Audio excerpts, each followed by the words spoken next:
이달부터 아동시설 주변에 금연구역 표지가 부착됩니다. 아이들의 건강을 지키기 위한 조치인데요. 자세한 내용 장진아 국민기자가 알아봤습니다. 간접 흡연으로 인한 사망자가 전 세계적으로 해마다 60만 명을 넘어서고 있습니다. 이 가운데 3분의 1은 아동기 때 간접 흡연에 노출됐다는 연구조사 결과가 있는데요. 이달 31일부터 아동시설 주변에서 흡연을 하다 적발되면 10만 원의 과태료를 부과하게 됩니다. 자세한 내용 살펴보겠습니다. 보건복지부 정영기 건강증진과장님 자리에 함께 하셨습니다. 안녕하세요. 네, 안녕하십니까. 네. 어린이 교육기관은 현재 실내 공간만 금연시설로 구역이 정해져 있고 앞으로는 주변 지역으로 확대된다 이렇게 이해하면 될까요? 자세한 설명 부탁드립니다. 예, 정부는 비흡연자의 간접 흡연 예방을 위해서 공중이 이용하는 공중이용 시설에 대해서 금연구역으로 지정을 하고 이를 지속적으로 확대해 오고 있습니다. 2012년부터 어린이집, 유치원, 그다음에 학교 등도 금연구역으로 지정을 해오고 있습니다. 금연구역에서 흡연을 하면 제대로 된 처벌을 받을 수 있도록 하는 것도 중요할 것 같습니다. 금연구역에 흡연자가 발생을 했어요. 그러면 어떻게 신고를 하면 될까요? 예, 일단 금연구역 내에서 흡연을 하게 되면 최대 10만 원 이하의 과태료를 부과받게 됩니다. 그리고 금연구역 내에서의 흡연 여부를 단속은 시군구 보건소에서 담당하고 있습니다. 따라서 금연구역 내에서 흡연하는 자를 발견하는 경우에는 즉시 시구 관할, 시군구 보건소에 신고하시면 되겠습니다. 네, 과태료 부과 실적 여쭤봐도 될까요?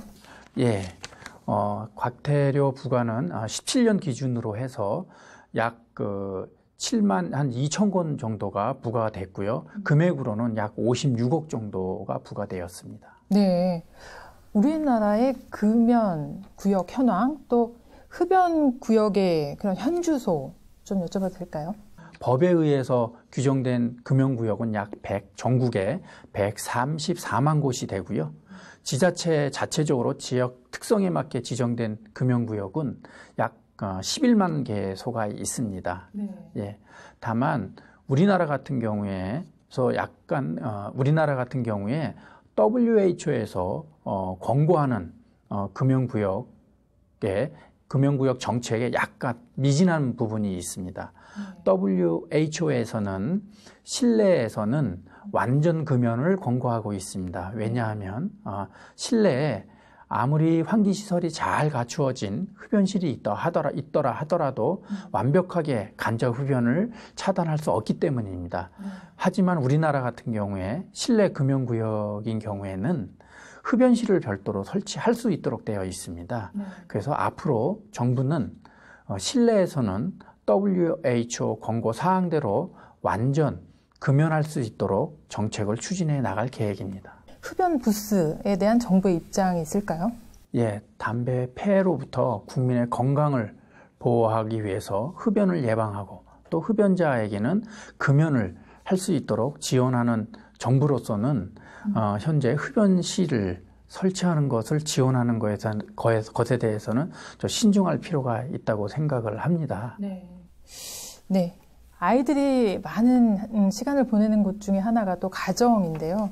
이 가정, 특히 아파트에서는 이 흡연 갈등이 이웃 간의 불화로 이어지는 경우가 종종 있거든요.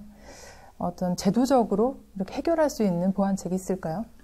2016년 또 9월부터는 그 아파트 세대원의 반 이상이 동의하면 아파트 내를 금연구역으로 지정을 해서 금연 아파트 제도가 시행이 됐습니다. 또한 작년부터는 그 세대 내에서 담배 간접 흡연 때문에 민원이 발생하는 경우에 아파트 관리 주체가 적극 개입을 해서 흡연 중단을 권고하거나 분쟁의 흡연 사실을 확인할 수 있도록 하는 제도를 시행하고 있습니다. 이를 통해서 적극적으로 아파트 내에 간접 흡연에 따른 민원 발생을 최소화하고 있습니다.